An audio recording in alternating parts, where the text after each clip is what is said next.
My birthday is blank July. Okay, so what you have to see here is July is a keyword. Okay, I will give you some trick here. Okay, actually in, okay, in we use with the year, okay, month, season, okay, season. Okay, so the keyword is July. July is the month, right? So okay, the correct answer is in. Okay, my birthday is in July. Okay, number two. Okay, number two, we have English class blank Monday morning. Okay, so the keyword is Monday. So here is the trick. Okay, on we use with the day. Okay, day, dates. Okay, or something on the top. So here is the keyword.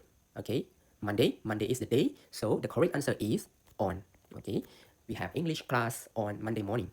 Okay, number three, the train arrived. Okay, blank 7:30 a.m. or 30 past 7. Okay, so the trick here is at.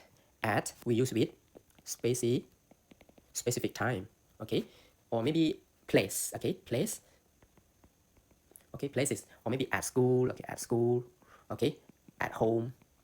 Okay, about this. So here is the keyword specific time. So the correct answer is at.